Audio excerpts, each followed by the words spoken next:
Tac. Bonjour. Bonjour pour cette première vidéo qui n'est pas vraiment une première vidéo. Parce que la vérité c'est que j'ai déjà tourné cette vidéo. Squeezie. Mais j'ai trouvé que c'était nul en fait. Quand j'ai regardé le rush, c'était nul à chier. Parce que voilà, je débute évidemment. Donc je sais pas si je posterai la première, mais je vais refaire ce que je comptais faire. Je mets ma main devant la caméra, mais à quoi ça sert? En gros, ce que je voulais faire, c'était démontrer la propriété suivante sur les complexes, que vous pouvez voir à droite. ZZ' de nombre complexe non nul. Non nul parce qu'un argument, un nombre complexe nul n'a pas d'argument, mais bon, ça on s'en fiche. On veut montrer voilà, la propriété numéro 1. L'argument du produit, c'est la somme des arguments modulo de pi. Super. Alors, bah, c'est ce que j'ai eu au KPS d'ailleurs, hein, à l'oral. C'est pour ça que j'ai envie de le faire en premier. Et après, dans la chaîne YouTube, il y aura plein d'autres corrections d'exercices, de livres, etc. Moi, j'espère que le micro il sature pas trop parce que. Bon, on y va. Alors, j'ai plein de petits raccourcis sur ma tablette que je maîtrise pas encore tout à fait. Qu'est-ce qui se passe là? Ça, c'est la gomme, mais pourquoi ça fait des trucs comme ça bizarre? Pourquoi ça fait ça là? Ok, donc on va écrire démonstration, histoire de savoir ce qu'on fait, hein. Posons. Alors on va prendre soit z et z' de nombre complexe non nul, ici on garde cette phrase, on va pas la recopier.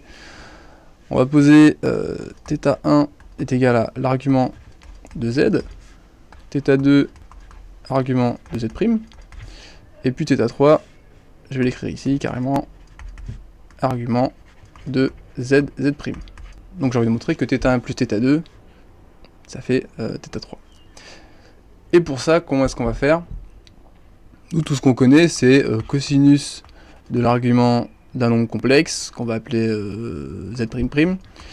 C'est la partie réelle de z'' sur le module. Et on sait aussi pour le sinus. Sinus de l'argument de z'' est égal à la partie imaginaire, cette fois, sur le module. Alors on va utiliser ça. Comment est-ce qu'on va utiliser ça? Alors il faut comprendre déjà sur un cercle trigo comment ça fonctionne. Waouh, il est beaucoup plus beau que tout à l'heure mon cercle trigo là. Ça va venir avec le temps. Si jamais j'ai deux nombres complexes, z et z', tels que ils ont le même cosinus. Alors ça veut pas forcément dire que c'est les mêmes, modulo de pi. Parce que je pourrais avoir, voilà. Oula, z et z', ils ont le même cosinus, mais c'est pas le même nombre complexe modulo de pi. Pareil, je pourrais avoir deux nombres complexes z et z' qui ont le même sinus. C'est pas le même nombre complexe, modulo de pi. Par contre, si j'ai le même sinus et le même cosinus, alors je suis nécessairement égaux, congru à ce nombre complexe là, modulo de pi. Alors ça c'est une propriété qui se démontre avec les fonctions trigonométriques, cosinus, sinus, périodicité, etc. Mais bon, croyez-moi sur parole, cosinus θ1 cosinus θ1 plus θ2 égale cos θ3 et sinus θ1 plus θ2 égale sinus θ3, c'est équivalent à θ1 plus θ2 égale θ3. Et ça c'est ce qu'on veut montrer, ça. Ça je veux, ça. Je veux. Ah bah on va montrer ça. Donc 1 puis 2. On y va pour le 1. Je le laisse quand même ici, comme ça on peut le voir. 1. Alors, cos θ1 plus θ2. Cos θ1 plus θ2. Là je peux rien dire comme ça, mais je connais mes formules de duplication. Cos A plus B, ça fait cos A cos B moins sinus A sinus B. Cos θ1, cos θ2, pardonnez-moi, c'est sorti tout seul. Sinus θ1, sinus θ2. Cos θ1, ça on connaît les parties réelles de Z. Oula, mais c'est trop moche, c'est trop moche, c'est trop moche. Comme ça, on va prendre de la place, hein, c'est gratuit, de toute façon, c'est même pas du papier. Partie réelle de Z sur module de Z, fois partie réelle de Z', sur module de Z', moins partie imaginaire de Z, module de Z, partie imaginaire de Z', module de Z'. je remets tout ça au même dénominateur. Pourquoi au même dénominateur? Parce que là, module de z fois module de z', ça fait module de zz'. Donc finalement, je vais me retrouver avec une grande fraction. Oula! Une grande fraction. Voilà. Partie réelle de z, partie réelle de z'. Vous savez quoi, je vais directement les écrire? Non, je vais pas directement les écrire. Moins im de z, im de z' sur module de z, z'. CTRL D pour ouvrir une nouvelle fenêtre. C'est des raccourcis que je commence à apprendre, hein, bien sûr. Et donc ça, finalement, ça nous donne A'. C'est dégueulasse, je sais pas écrire, c'est quoi ça? Moins bb' sur module de z, z'. Super. On a fait le grand 1.